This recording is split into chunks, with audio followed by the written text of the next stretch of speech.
السلام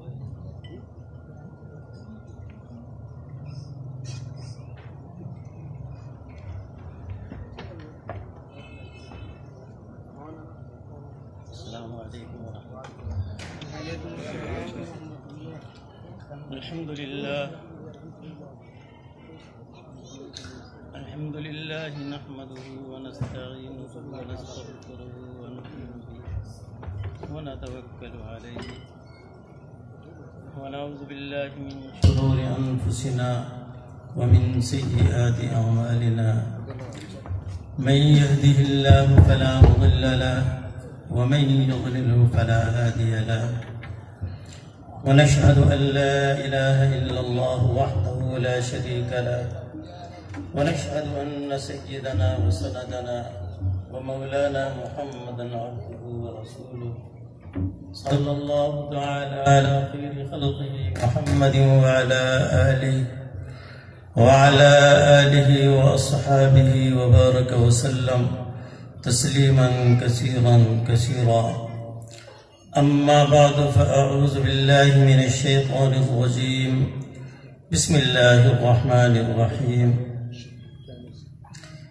إنا نحن نزلنا الذكر وإنا له لحافظون. وقال النبي صلى الله تعالى عليه وسلم: خيركم من تعلم القرآن وعلمه. صدق الله مولانا العظيم. اللهم صل على سيدنا ومولانا محمد وعلى آل سيدنا ومولانا محمد وبارك وسلم عليه.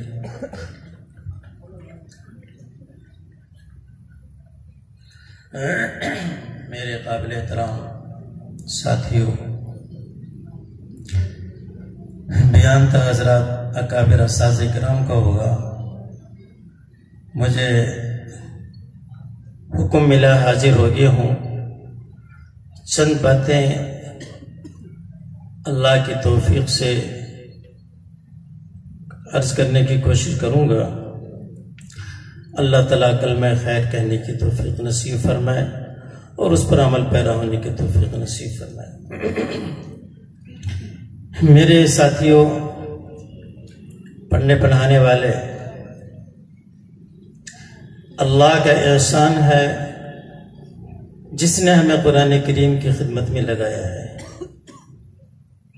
کتنے لوگ ہیں اور کتنے حفاظ ہیں، قرآن پڑھا چھوڑ دیا، کتابیں پڑھی چھوڑ دی، کاروبار میں لگ کے. نصیب کی بات ہے آپ حضرات قرآن کریم کی خدمت میں لگے ہوئے ہو. اللہ تعالیٰ استقامت نصیب فرمائے اور صحیح کام کرنے کی ہمیں توفیق نصیب فرمائے. میں نے ابھی حضرت مولانا محمد اظہر صاحب سے درخواست کی کہ دعا فرمائیں اور کچھ کہنے کے لیے بھی دعا کریں، اللہ تعالیٰ صحیح کہنے کی توفیق نصیب فرمائے.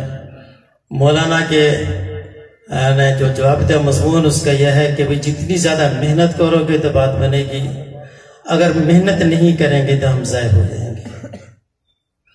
تو میرے بھائی، سب سے پہلے تو مدرس کو اپنا محاسبہ کرنا چاہیے کہ میں جو یہاں بیٹھ کے پڑھا رہا ہوں، کیا میں صحیح وقت دے رہا ہوں یا نہیں دے رہا؟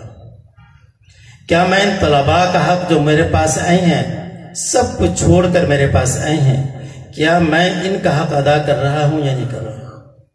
کیا میں جو ادارے سے تنخواہ لیتا ہوں، میں اس تنخواہ کا حق ادا کر رہا ہوں یا نہ کر رہا ہوں؟ تو سب سے پہلے ہمیں یہ سوچنا چاہیے. ظاہر بات ہے کہ جب مدرسے میں بیٹھیں گے، محتمم نے بھی پوچھنا ہے اور جو ناظم ہم پر مقرر کیا گیا ہوگا اس نے بھی پوچھنا ہے کہ کیا تو اپنا ٹائم پورا دے رہا ہے نہیں دے رہا، طلباء کی کارکردگی کیسی ہے. تو جب ہم خود محنت کریں گے، طلباء کی فکر کریں گے، توجہ سے بیٹھیں گے، اپنی دوسری مصروفیات کو چھوڑیں گے، محض درسگاہ میں بیٹھ کر ایک ہی کام کہ طلباء کی ہم خدمت میں لگ جائیں گے، سننے سنانے میں لگ جائیں گے، تو انشاءاللہ العزیز یقیناً ہمیں کامیابی ہوگی.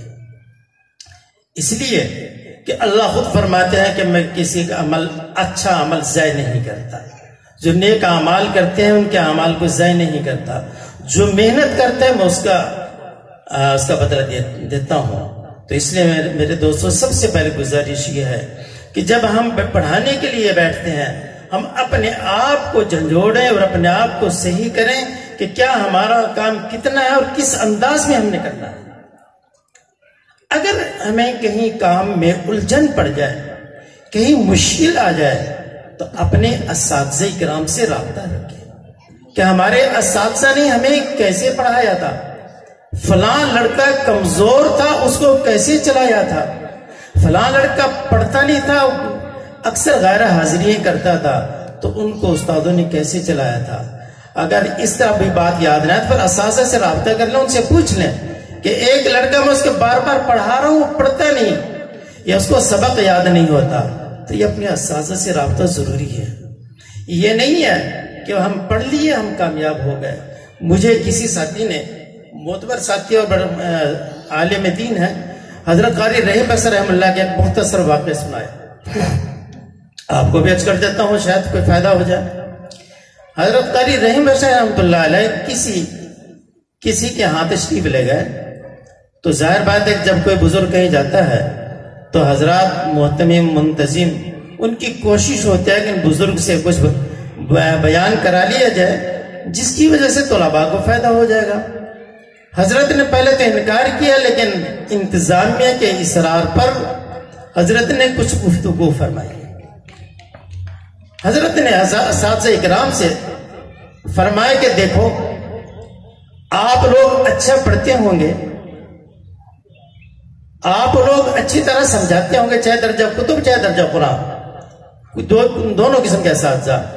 اچھا پڑھانا، اچھا سمجھانا، اچھی تلاوت کرنا یہ تمہارا کمال نہیں ہے. آپ سمجھتے ہو کہ ہم بہت اچھا پڑھتے ہیں، آپ سمجھتے ہو کہ اچھا پڑھاتے ہیں، یا ہم سمجھتے ہیں کہ ہمیں پڑھانے کا طریقہ سمجھانے کا طریقہ بہت اچھا آ گیا.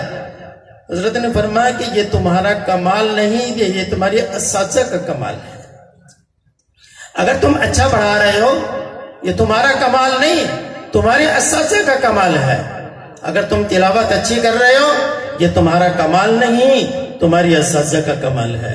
اگر سمجھانا اچھا ہے تو یہ تمہارا کمال نہیں، یہ کمال تمہاری اساتذہ کا ہے. اب رہی بات کہ تمہارا کمال، ہمارا کمال کب شروع ہوگا؟ حضرت نے فرمایا کہ آپ کا کمال تب ہوگا کہ جب آپ کے شاگرد اس طرح پڑھانے لگ جائیں گے جیسے آپ پڑھا رہے ہیں. میری بات سمجھ آ رہی ہے؟ آپ جیسے پڑھا رہے ہو یا آپ جیسے تلاوت کر رہے ہو یا آپ جیسے سمجھا رہے ہو اس طرح سے آپ کے شاگرد پڑھائیں گے سمجھائیں گے کہ تلاوت کریں گے، پھر آپ کا کمال شروع ہوگا کہ واقعتاً آپ نے اساتذہ اپنے طلباء پر محنت کی ہے، اس محنت کا رنگ آپ کے اوپر ہے. تو یہ تو ہمیں اساتذہ کو چاہیے کہ اس طرح سے محنت کریں. اور ایک اور بات، اساتذہ کرام پابندی کریں گے تو اس کا فائدہ بہت ہوگا. جیسے کسی دو ساتھی حج پہ گئے، حضرت مولانا قاری محمد طاہر رحیمی رحمہ اللہ تعالی حیات تھے، ان کے پاس گئے تو ان سے عرض کیا کہ حضرت ہمیں کچھ نصیحت فرما دو. حضرت قاری محمد طاہر صاحب رحمہ اللہ نے ایک ہی بات فرمائی کہ بھائی مدرس کی ٹانگیں نہیں ہونی چاہیے. توجہ ہے؟ مدرس کی ٹانگیں نہیں ہونی چاہیے. کیا مطلب؟ کہ مدرس بیٹھ کے پڑھائے، توجہ سے پڑھائے، ناغہ نہ کرے، اس کا خاص خیال کریں. دوسرا ہمارے اساتذہ کا جو طریقہ رہا، پڑھانے کے دوران کسی طالب علم سے کوئی ہدیہ قبول نہیں کرتے تھے. ایک کتاب میں نے مطالعے میں ہے میرا، حضرت قاری رحیم صاحب رحمۃ اللہ علیہ کے بارے میں لکھا ہے کہ اگر ان کے پاس کوئی شخص ہدیہ لے کر آتا، بشرطے کہ اس کا کوئی پرانا تعلق نہیں، صرف اس طالب علم کی وجہ سے جو آپ اس کے حضرت کے پاس پڑھ رہا ہے موجود، تو اس کی وجہ سے ایک تعلق بنایا اور کوئی ہدیہ پیش کیا تو حضرت صاف انکار کر دیا کرتے، فرمائے نہیں یہ رشوت ہے، نہیں لینا. لوگ بڑی منتیں کرتے کہ حضرت میں خوشی سے لایا ہوں، فرمایا کہ یقیناً آپ خوشی سے لائے ہوگے، جب تک بچہ پڑھ رہا ہے آپ نے یہاں کچھ نہیں لانا، بچوں کو دے دو۔ اگر کوئی کہتے ہیں حضرت بچوں میں تقسیم کر دو، حضرت فرمایا کہ چھٹی کا ٹائم ہونے والا ہے، جب چھٹی ہو جائے گی آپ اپنے ہاتھ سے خود تقسیم کر دینا۔ اور بعض مرتبہ ایسے کرتے کہ ان کے اصرار پر ہدیہ قبول کر کے پھر وہی ہدیہ کہ میں نے قبول کر لیا، اب آپ لے جاؤ اپنے بچوں کو کھلاؤ۔ تو ہمارے اساتذہ نے اس طرح پڑھایا، اس طرح پابندی کی۔ اور ایک حضرت مولانا مفتی عبدالستار صاحب رحمہ اللہ سے کی زبانی میں نے خود سنا، ایک بیان میں انہوں نے فرمایا کہ امام ابو حنیفہ رحمۃ اللہ علیہ کا بچہ کسی استاذ کے پاس پڑھتا تھا۔ جب حضرت امام صاحب کے بیٹے نے سورۃ فاتحہ ختم کی تو امام صاحب نے بہت سارے ہدایا استاذ کے پاس بھیج دیے۔ استاذ نے قبول کر کے خوشی خوشی گیا، حضرت کے دروازے پہ دروازہ بجایا، حضرت بہن نکلے، پوچھا کہ کیا بات؟ نے کہا کہ جو آپ نے مجھے دیا ہے بہت بہت شکریہ، آپ نے اتنا ہدیہ مجھے دے دیا۔ حضرت کا جواب سنو، حضرت امام ابو حنیفہ رحمۃ اللہ علیہ نے فرمایا کہ بھائی جو میں نے آپ کو دیا یہ کچھ نہیں، اور جو آپ نے میرے بیٹے کو دیا یعنی سورۃ فاتحہ یہ بہت کچھ ہے، لیکن آپ کو سورۃ فاتحہ پڑھانے کی قدر نہیں، آپ نے آپ کو جو ہدیہ ملا اس کے قدر آپ کر رہے ہیں، اس کے شکریہ ادا کرنے ہیں، لہٰذا آئندہ میرا بیٹا آپ کے پاس نہیں پڑے گا، اس لیے کہ آپ کو دولت کی قدر ہے، دین کی قدر نہیں ہے۔ تو میرے دوستو، ہمارے اساتذہ نے، ہمارے اکابر نے اس طرح پڑھایا ہے، اس طرح پڑھا ہے۔ آپ بھی اور میں بھی اسی میں شامل ہوں، اللہ تعالی ہمیں بھی اسی طریقے سے پڑھانے کی توفیق نصیب فرمائے۔ باقی طلباء کے لیے دعا بھی کریں، کیا کریں، شفقت، محبت، جو اچھے سے اچھے طریقہ دل میں اس کی کامیابی کے لیے آپ کے ذہن میں آتا ہے وہ کرنے کی کوشش کیا کریں۔ سختی، ایسی سختی نہ ہو جو بچے کے لیے مضر ہو جائے۔ باقی اس میں اور بہت ساری تفصیلیں ہیں، مجھے 10 منٹ کا کہا گیا تھا، امید ہے 10 منٹ ہو گئے ہوں گے۔ دعا فرمائے اللہ تعالی ہمیں صحیح قرآن کریم کی خدمت کرنے کی توفیق نصیب فرمائے۔ وما علینا الا البلاغ۔